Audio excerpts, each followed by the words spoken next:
अगला सवाल है, किसी संख्या को 119 से भाग देने पर शेषफल 90 प्राप्त होता है। तो 119, देखो 119 से भाग लगा, मतलब ये मैं आपको ऐसा लिख के बताता हूं, देखो 90 में 119 का भाग लगाओगे तो ये जो संख्या है 90, वो 119 से क्या है, छोटी है, और खुद से छोटी संख्या में जब भी भाग लगाते हैं वो संख्या ही शेषफल होती है। तो इसका मतलब इस सवाल में जो शेषफल 90 है वो ही संख्या है। क्लियर? ठीक है, बहुत छोटी छोटी चीजें, और मैथ्स का मैं आपको अच्छे से बेस कवर करवा रहा हूं, अच्छे से पढ़ाई करना, ठीक है, एक एक चीज क्लियर हो जाएगी। तो यहां पर वो संख्या ही 90 है। अब वो बोल रहा है कि भाग लगाओ, उसी संख्या को 17 से भाग लगाने पर, तो 17 से भाग लगाने पर 17 5 85 85, 90 माइनस 85 कितना रिमेनिंग आ गया 5। उसी संख्या को 17 से भाग दिया जाए तो शेषफल क्या प्राप्त होगा, तो शेषफल कितना प्राप्त होगा, 5 प्राप्त होगा। सिर्फ इतना सा सवाल था, आ गया ना अब तो समझ में। तो इसकी जगह आप चाहो तो 119 को भाग लगाने एक तरीका और भी है, वो ये है कि 119 है, शेषफल कितना रखना है 90, तो आप चाहो तो मैंने आपको बोला था 190 में ये जोड़ दो तो भी आपको संख्या वही मिलने वाली है, मतलब सवाल वो का वही बन जाएगा ऐसे ही। 9, फिर यहां से 9, 11 9 20, 209, आप 209 में भाग लगाओगे तो भी आंसर यही आने वाला है। चलो ट्राई कर लेते हैं। 209 में भाग लगाते हैं 17 का, तो 17 का भाग एक बार, ये 17, फिर आया 39 ये, तो 17 17 2 34 34, 9 माइनस 4 5, आ गया वापस 5। तो कभी भी सवाल करो सबसे छोटी संख्या लो, टाइम वेस्ट नहीं होगा।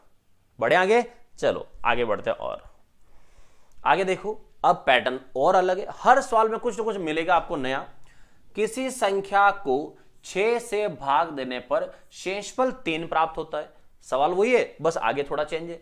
तो 6 से भाग देने पर शेषफल 3 प्राप्त होता है, मतलब हो गया कि हम 6 का भाग दे रहे हैं 3 के अंदर, तो इस बार शेषफल 3 मतलब संख्या भी 3, ये संख्या 3 कर देते हैं। आगे, यदि उस संख्या के वर्ग को 6 से भाग दिया जाए, उस संख्या के वर्ग को, इसका मतलब हमारा 3 और 3 का वर्ग स्क्वायर 9, मतलब 9 में भाग दिया जाए।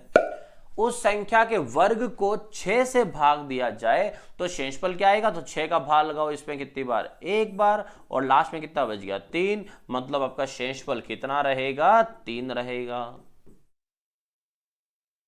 आया समझ में? ये ऐसे सवाल होते हैं ताकि कहीं ढूंढना नहीं पड़े वो संख्या क्या है, वहां पी क्यू प्लस 1 2 3 कुछ नहीं लिखना है, सीधा सा शेषफल ही संख्या होती है। चलो आगे बढ़ते हैं। अगला सवाल देखो, किसी संख्या n को, कोई संख्या n है तो वो तो कोई संख्या अब तक हम मान ही रहे थे कोई न कोई है, किसी संख्या n को 4 से भाग देने पर शेषफल 3 प्राप्त होता है। तो 4 से भाग देने पर शेषफल 3, मतलब इस बार की संख्या 3, वापस शेषफल 3 मतलब संख्या 3। यदि संख्या 2n, इसका मतलब क्या हुआ, पहले तो संख्या ये n थी, अब ये संख्या क्या हो गई, 2n हो गई। मतलब क्या हुआ इसका कि 2n मतलब संख्या डबल हो गई। तो पहले संख्या 3 थी, अब यहां पर डबल हो गई तो कितने हो गई, 6 हो गई। तो संख्या इसको 2n को 4 से भाग देंगे तो अब शेषफल क्या आएगा, तो 4 से भाग दे दो, ये दे दिया, और कितना बच गया 2। तो इस बार का शेषफल हमें जो मिला वो 2 मिला। आया समझ में? तो इस बार का शेषफल 2 था। तो ये थे दोस्तों शेषफल पर आधारित सवाल।